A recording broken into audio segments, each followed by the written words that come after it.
You know that feeling when you get back from work or school and you know you should be doing more with your life, but you just feel drained? And then you just give in and pull up Netflix? Yeah, that was me. But everything changed after I went remote.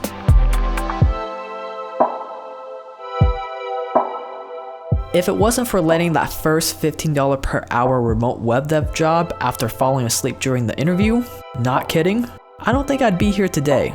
Imagine going from a glorified tech support tutoring position making minimum wage at your local community college to having the time and freedom to work wherever and whenever you want.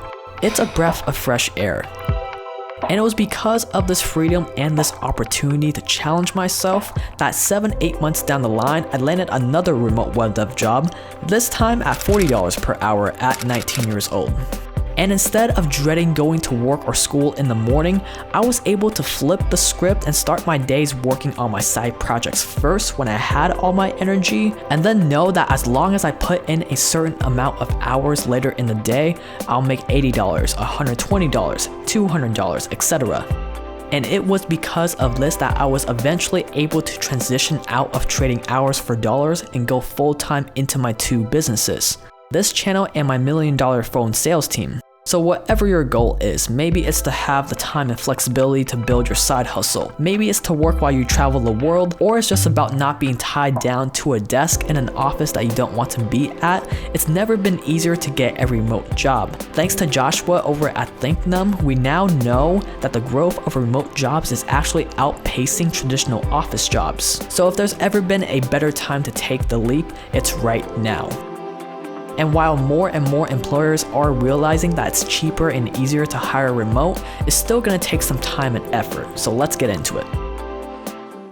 Step number 1. Figure out which remote job you want to go after, because any job can be miserable, whether you're working from home or in an office, so you want to choose very wisely.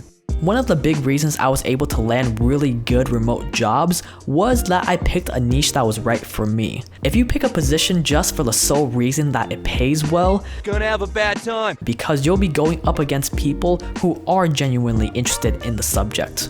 But if you're at least a little bit passionate about it, you'll come off more enthusiastic, employers will like you more, and the actual job itself will be funner. To give you an idea, all my life I've been naturally inclined towards two things: art and technology. I loved drawing as a kid, I took AP art in high school, I knew graphic design, and I loved everything about tech. And because of that, the natural choice for me to go after was front-end web development, where you work a lot on the user interface. If I had chosen something like back-end web dev, sure, it pays more on average and it involves tech, but there's no art to it. If I had chosen something like UI UX design, something that also pays really well, although it is really artsy, it doesn't involve much tech. So the more naturally inclined you are towards that niche, the more the odds are put in your favor and the least likely you'll be to give up when it gets a little bit difficult. So I suggest you go on weworkremotely.com and look at the different jobs that are out there right now. I'm not affiliated with this website, but I really like how it breaks down all the popular categories out there right now for remote jobs: design, coding, copywriting, finance, legal, sales, marketing, tech, admin, and a lot more. Do a little bit of Googling on each of them, look at the stats like average salary, specific things you need to be good at and learn, and see which one fits you as a person the most. Step number 2, now that you know what kind of remote job you're going after, unless you're already good at the skill, it's time to set aside time every day to study. This is the part that separates the dreamers from the few that actually end up working from home. And one of the most common questions I get on this channel is, how good do I have to be to land this job? And that's a tricky one, because although you definitely don't need to be the best at what you're going after, I definitely wasn't, you do need to be adequate enough to get the employer results. And there are a few ways to go about this. You can either learn on your own, buy an online course, or go to something like a coding bootcamp for tech positions, or go to traditional schooling. Here's the bottom line in my experience. I started out studying computer science in community college. Thankfully, I had an incredible teacher, Professor Eric Eckert, which if you're in Arizona and you're interested in computer science, this is hands down the best teacher out there. Built a $1 million software company. Now he teaches because he enjoys it. The best kind of teacher you could ask for, and it's really cheap. Back to the video. I got my foundation in coding through traditional schooling, but I learned all my web dev specific skills on my own via an online course. And I found that to be really effective. Get your start in some kind of classroom setting where you can ask questions and get personalized help to get over that initial learning curve. This could either be from a really good college professor or something like a coding bootcamp or trade school. Then if you need to, learn on your own. You'll get over that initial learning curve a lot faster and be able to have the freedom to specialize and learn exactly what you want. And although you can teach yourself from the start and only rely on online courses, it's gonna take a lot longer, which means you'll be stuck at where you're at a lot longer. And if you have a little money to spare, your time is worth more than your money. And isn't more time what we're going for anyways? But whatever you do, just try to get a tiny bit better every single day. No days off, just a tiny bit of progress every single day, and it will start to build up really quickly. Step number 3, start the dreaded act of networking. Wait, before you click out, I am a hardcore introvert that enjoys making videos for the public, oddly enough.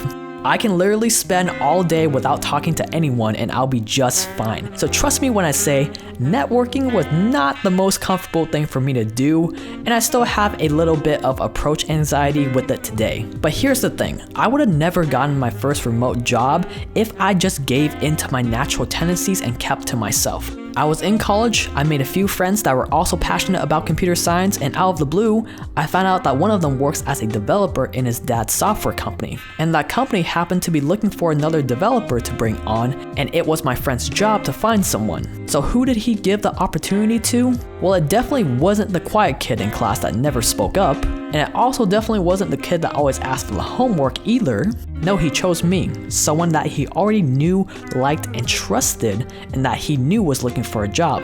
And when you're starting out with no experience whatsoever, your first job is probably gonna come from someone in your network. So right now, if you're in college, make more friends with both students and professors. If not, meetup.com. I've gone to a few really good ones hosted by companies literally hosting it to find people to hire. Make friends with people in your coding bootcamp, and there are an endless amount of online communities out there as well. But whatever you do, just treat it like you're naturally making friends, because no one likes the guy that tries to shove a business card in your face. Step number 4, apply. When you start feeling like you're good enough to provide results at an entry-level position or internship, it's time to start applying while you're still building your skills and networking. The biggest advantage you can give yourself when applying is to have a really well thought out personal project. So sorry, your JavaScript snake game is not going to cut it here. For my $40 per hour job, my personal project was a functioning software as a service web app for stock traders.